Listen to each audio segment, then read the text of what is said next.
Seja bem-vindo ao Vem de Carona. Hoje vamos rodar pela cidade para mais um bate-papo especial, trazendo, claro, histórias, novidades, muita conexão com você. Tudo isso com o apoio da Kaiô Mitsubishi Motors de Chapecó, concessionária da Mitsubishi, onde você encontra veículos lançamentos 2025, modelo já 2026, conforto, segurança e tecnologia. Agende já o seu test drive. E não esquece, curte, compartilha, se inscreva no nosso canal do YouTube, acione as notificações para você receber informações sempre que a gente tiver novas histórias para te contar. E olha só, nosso parceiro para levar todas essas histórias é a Nativa FM 105.7. Sintonize, fique bem informado, ouça boa música. O nosso quadro Vem de Carona de hoje já está no ar. Estou indo encontrar o nosso convidado, entrevistado desta edição. E quem embarca comigo hoje, em nome da Kaiô Motors, concessionária da Mitsubishi aqui de Chapecó, lugar certo para você que está pensando em trocar de carro. Você quer um Mitsubishi, tem vários modelos, inclusive para você fazer o seu test drive. Ou se você quiser simplesmente um seminovo, a Kaiô tem também à disposição para você. O carro certo você vai encontrar na Kaiô Mitsubishi Motors de Chapecó. Bom, como estava dizendo, quem embarca comigo hoje, ele tem uma história muito legal. E se há uma história para se inspirar, é desse cara. Inclusive ele leva através de palestras, através de um podcast, um pouquinho da sua trajetória. Estou falando do primeiro astronauta brasileiro, Marcos Pontes, que tem uma história muito interessante. Teve uma infância humilde, mas um desejo muito grande de conquistar o espaço, e foi isso que ele fez, né? Conquistou o espaço, e espaço enorme a nível de Brasil. Já foi ministro, né, de Ciência e Tecnologia do nosso país. Hoje é senador da República, lá por São Paulo, mas representa todos os brasileiros. Ele vai embarcar com a gente aqui, contando um pouco da sua história e da sua trajetória. Então, embarque com a gente no Vem de Carona de hoje.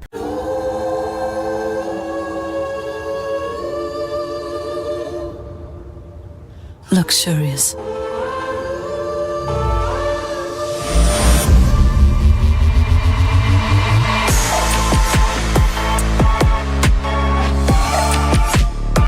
O mercado de luxo tem um novo protagonista. Chegou o Outlander, o híbrido carregado de luxo. Bom, já aqui comigo, prazer, senador Marcos Pontes, prazer recebê-lo aqui, viu?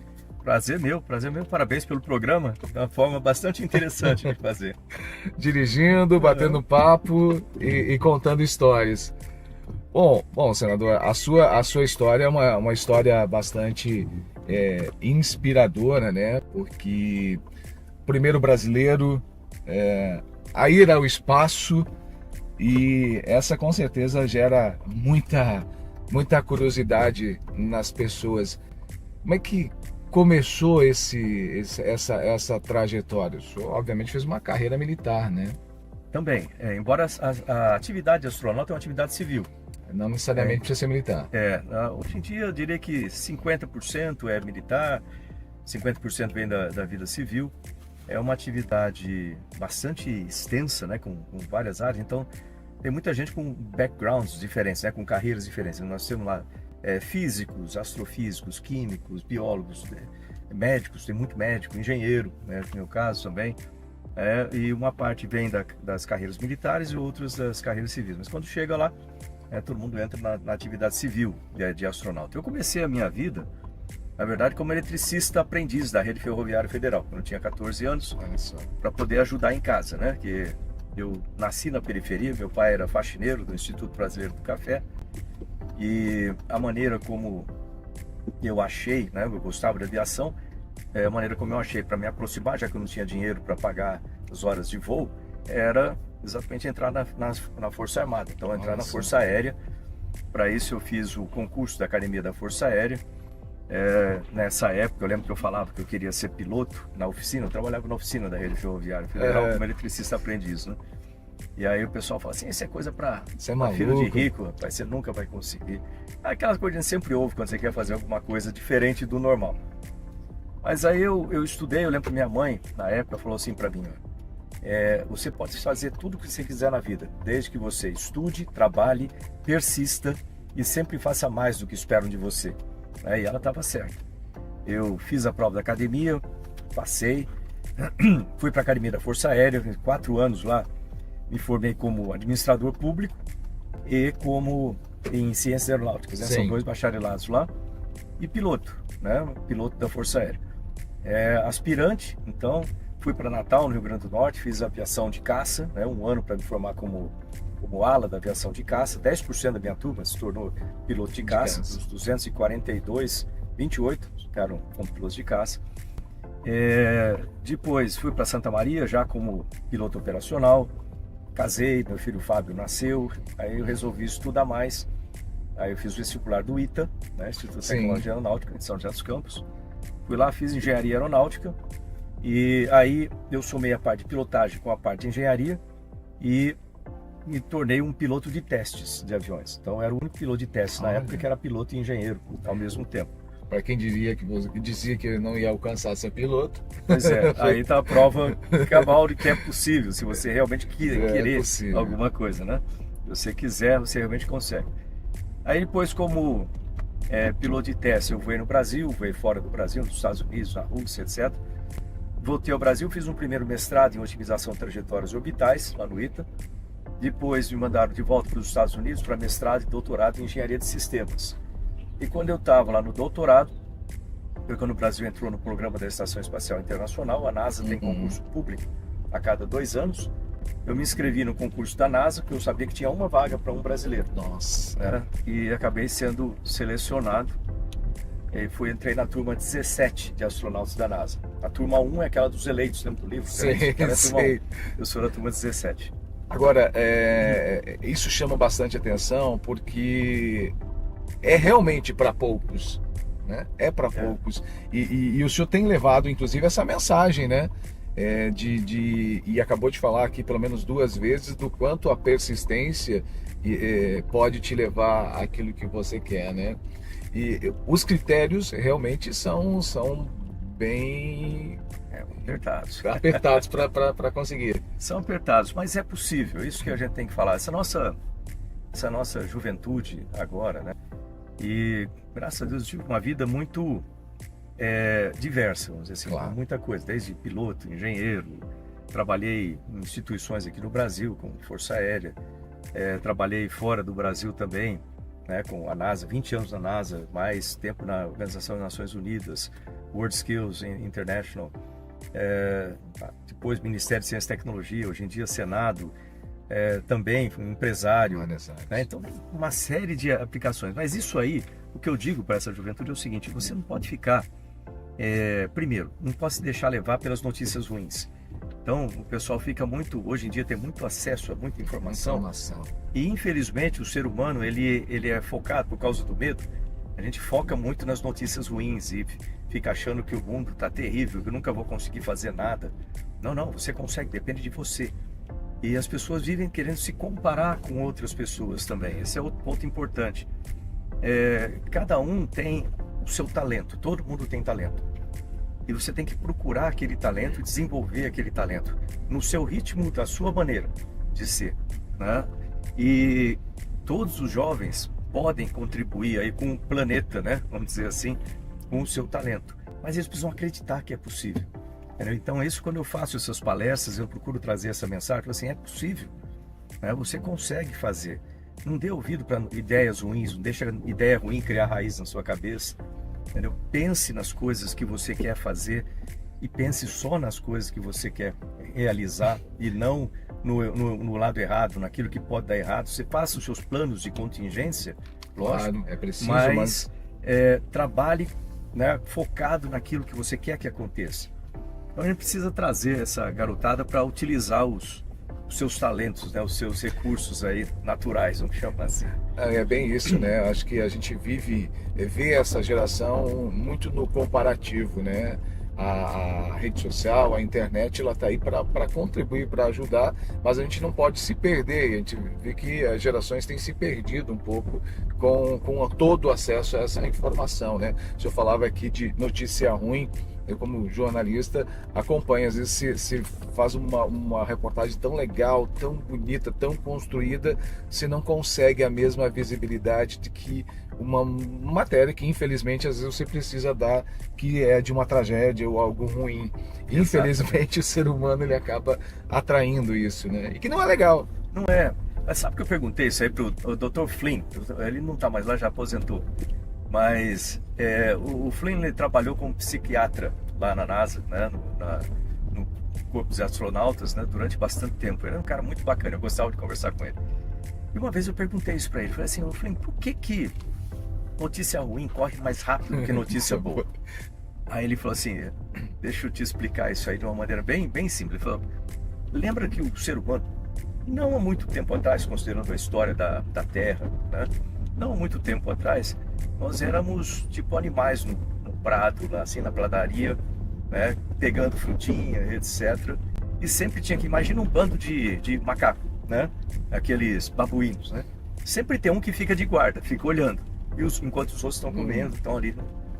Eles têm toda uma organização para isso, de proteção. E quando aquele de guarda, ele vê algum perigo, tipo um leão chegando, uma coisa, né, naquela época, sei lá, um tigre de sabre, não sei, chegando, ele avisa os outros, né? E eles correm em bando, já se misturar. A impressão que dá é que quando você, durante uma coisa ruim, quando você se mistura com todos, você de certa forma tem uma sensação de segurança. Porque por que vai acontecer comigo? Tá todo mundo aqui igual, a probabilidade de me atacar é menor do que se eu estivesse sozinho. É verdade. Então, a notícia ruim ela espalha rápido, né, por senso de proteção, de autoproteção.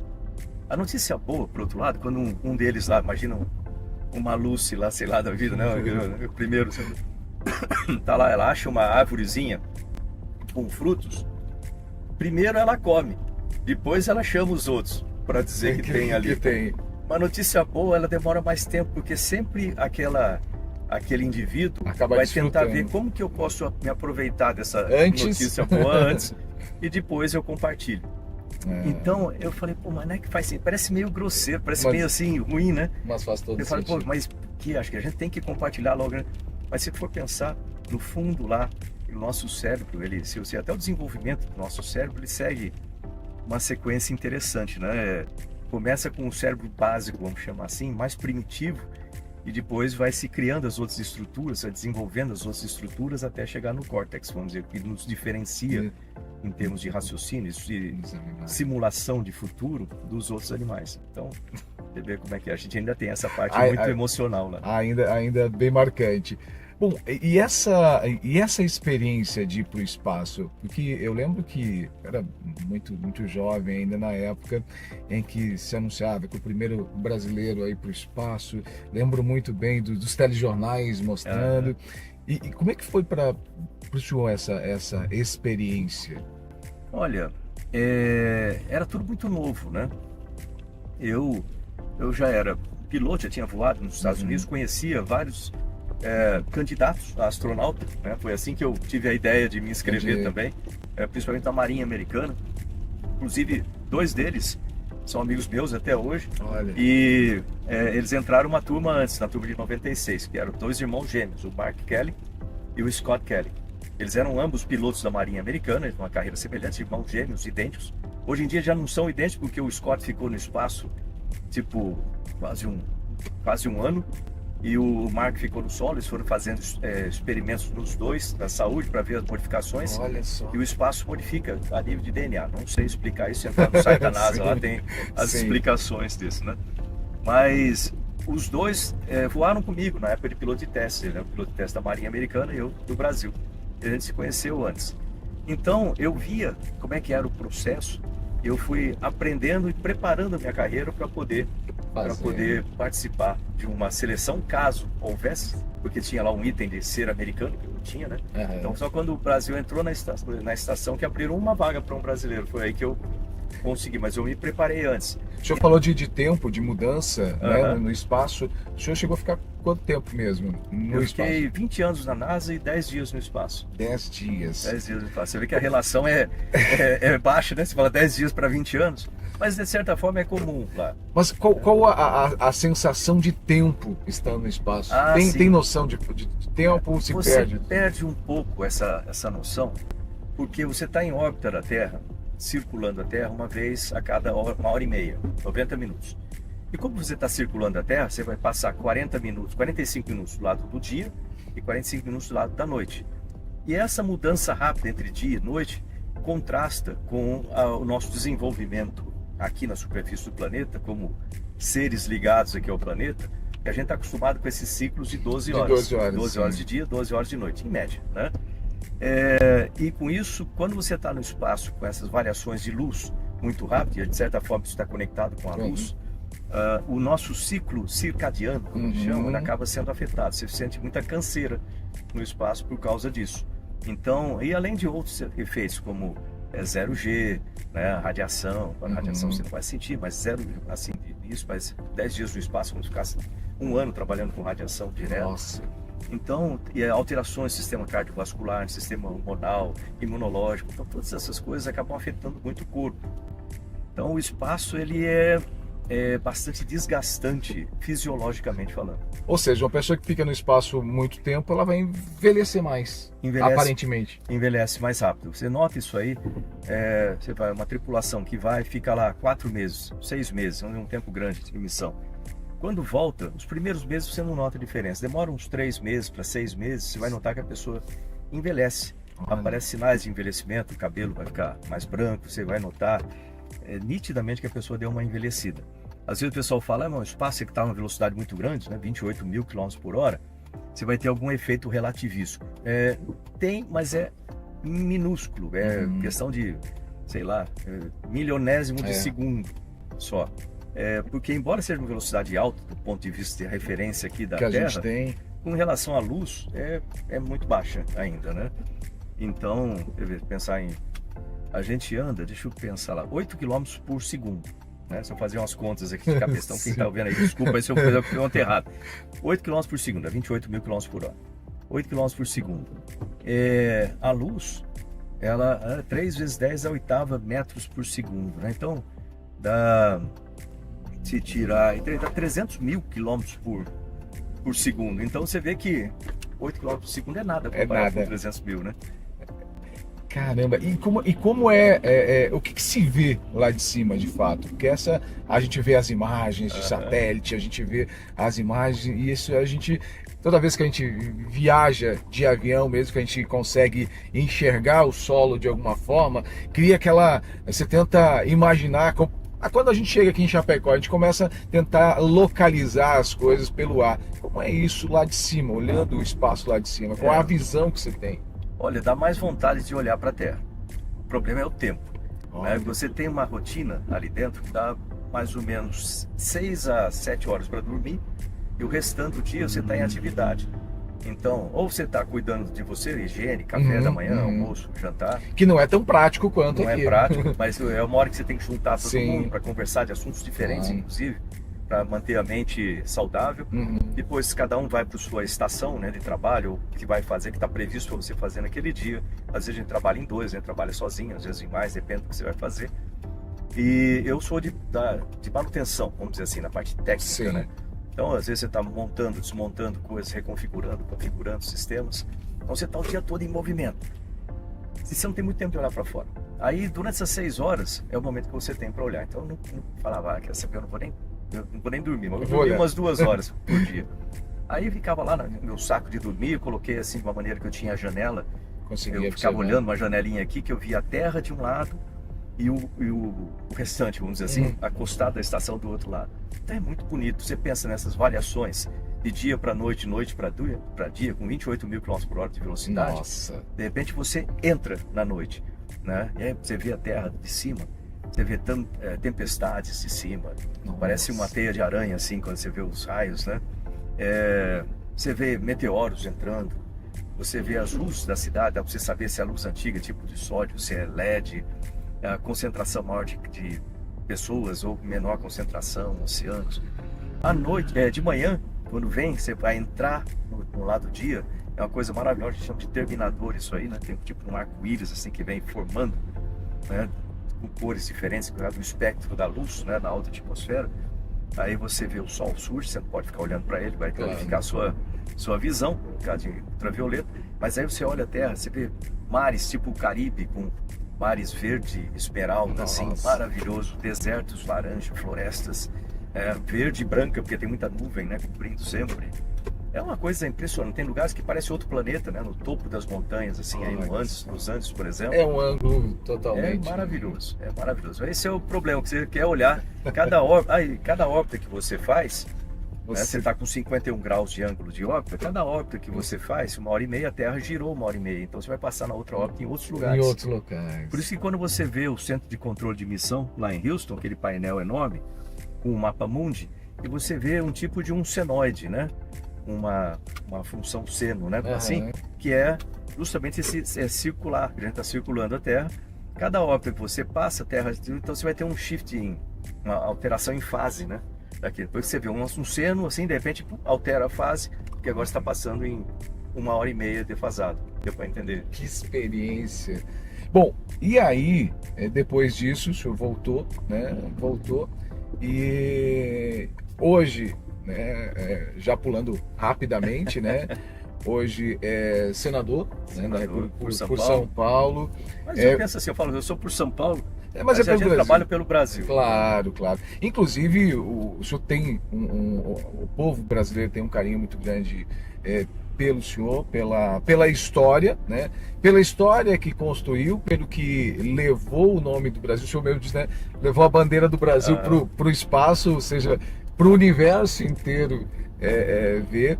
E essa é uma conquista de muitos méritos, porque como o senhor mesmo contou aqui a sua trajetória, da onde começou, com o que desejou e alcançar isso tudo, sem dúvida, é de muito mérito. E o senhor também teve um papel muito importante como ministro, né? Sim, ministro de Ciência, Tecnologia e Inovações e ministro de Comunicações. São duas pastas importantes para o Brasil, não são dados o valor adequado ainda para o nosso país, para essas pastas, que elas são essenciais. Olha, todos os países envolvidos, todos eles. Quais são, o que distingue esses países? Não é raça, não é lugar onde mora, religião, nada disso. O que distingue é o seguinte: investimento constante e bem feito em educação focada para desenvolvimento, não é educação de qualquer forma, educação focada para desenvolvimento, ciência para desenvolver ideias, né? Tecnologia para transformar ideias em inovações, novos produtos, né? E a partir desse momento você consegue produzir empregos, e aí você precisa de empreendedorismo. Então, se você vê educação, ciência, tecnologia, você desenvolve todos os outros sistemas. Todos os países desenvolvidos assim. Então, isso foi meu foco lá no Ministério, consegui muitos resultados. Infelizmente, a imprensa não mostra muitos resultados, elas procuram as coisas ruins, coisas boas não mostram muito. A gente teve muitos bons resultados que vão ecoar aí durante muito tempo, e esse legado permanece, inclusive na gestão agora. Eles têm utilizado tudo que a gente fez lá, basicamente. Isso é importante. E depois, como senador, o que eu busco é justamente trazer, no aspecto legislativo, esses desenvolvimentos. Claro. Porque no executivo você tem as suas limitações por causa das leis. Ali você consegue ajustar essas leis, tipo lei do bem, o marco legal da inovação e todos a parte de startups, né? Tudo isso aí a gente consegue modificar ali e trazer. Eu fui relator também da Lei Geral do Espaço. Então, muita coisa é feita. Eu apresentei mais de 300 propostas legislativas em um ano.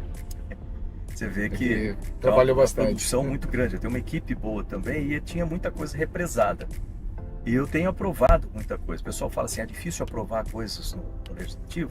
É difícil, mas se você tem uma boa proposta, você consegue explicar aquilo. Qual que é a intenção, qual é o foco daquilo, né? E você vê que o fato de eu ser um especialista no setor me dá credibilidade para explicar e para trabalhar com isso. A gente precisa ter mais especialistas dentro do poder público de uma forma geral, né? É importante.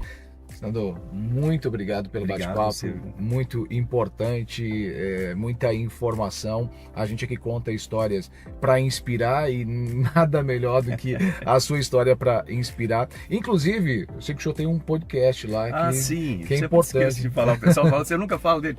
Eu tenho um podcast chamado Astropontes Podcast, tá no YouTube, se procurar @astropontes, você vai achar lá. Toda quinta-feira às 19 horas, né? No YouTube e em outros canais também, no YouTube principalmente. Então, obrigado. À disposição. Obrigado. Grande abraço. Sucesso aí também. Abraço aí para vocês. Gente, toda semana o nosso quadro Vem de Carona, sempre em nome da Caio Motors, concessionária da Mitsubishi aqui em Chapecó. Então, embarque no Vem de Carona.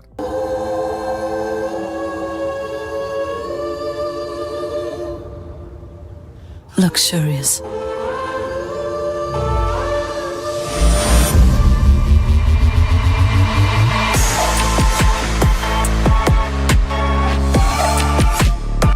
O mercado de luxo tem um novo protagonista.